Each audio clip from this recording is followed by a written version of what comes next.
Hello everybody and welcome back to KevKreates. On this latest tutorial of Bambu Studio, we're going to be going over the cutting tool. Now in previous videos we've gone over, I believe so far we've covered lay on face, we've covered scaling, rotation, movement, measuring. Today we're going to be using a more advanced tool in Bambu Studio called the cutting tool. The cutting tool's name actually tells you exactly what it is. We are cutting objects inside of the bamboo slicer. So let me click off that. When you first get into the software, you're going to click on the object, go to cut, and you can actually use these tools that you see here, the floating red cube, blue cube, and green cube, control the X, Y, and the Z. This is for the angle. This is for angles here. So wait, let me go back to, let me reset that. So you can actually change the angle of the cut, and you'll see here I'm at a 5-degree angle change for the y-axis. But if I want it to go back, hold up, I got to go back. If I want it to go back to, if I wanted to go back to the original setting, you'll see here it's at 0. But if I also wanted to change it with the keypad, you can just click on it, and bam, it'll change it to that. You can get pretty exact with this. One of the angles, the most useful angles for doing design work and for 3D printing, is the 45-degree angle.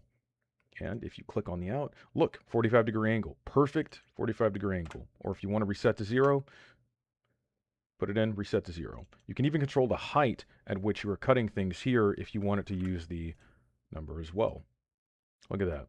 So we're going to perform a cut just to give you an example. And one of the ways that we can do that is by clicking on the grayed out area, you can control the height here. So this is a PVC end pipe that I will be using for future projects going forward for some of my sword commissions, right? Because you have a PVC pipe handle, you need an end cap, right? So click on the grayed out area, and you can control the height at which the cut will happen. Now the cut, if you do not have cut to parts clicked on, here's what will happen. That section will be cut away, and it'll be laid out over here. Let's go back. If you have cut to parts though, here's what will happen. Cut to parts, the object will not move. The object will not move off of the original object. Let's go back. We're going to do no cut to parts. We'll have the object over here.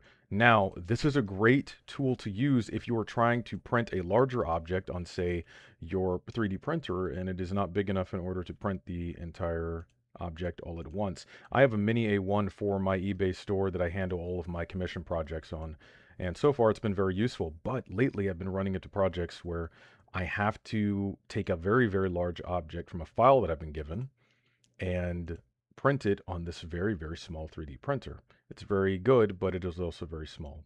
So I'll give you an example of how this can be done and why the cutting tool is so useful. We're going to go to scale, and we're going to make this object bigger than my printer can print now. See how high that goes? Now, watch this. We've now passed the boundary mark. We can see it is grayed out. It is over the boundary for the 3D printer. Click on cut. We're not going to do cut to parts. Perform the cut. And just like that, we can now print the entire object. So let me go back. Oh, right. Another thing here is that when you hit cut and you don't do cut to parts, they will become two different objects with their own geometry, their own settings, and everything. So let me go back. Let's say that I just want to be thorough with this as well. Cut to parts. Now, these are both the exact same object still, but they're split. So if you click on this, you can control the settings for every single object here. This is very important. Let me tell you why. We're going to cut this up again. Manifold. No. Why would you look at that? We're going to do it again. And we're going to do it again. Nope.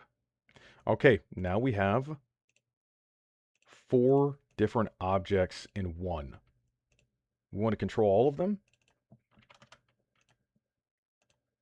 You can do that from here if you just click on the original object that controls all of them. I should have done that. If you click on this one, you can control the You can control the settings on all of the different objects that are within the object itself. I hope that makes sense. Again, I try to make these tutorials as quick as possible because I'm trying to build out a catalog for people to be able to go through very quickly, so all of these tutorials have to be underneath 5 minutes.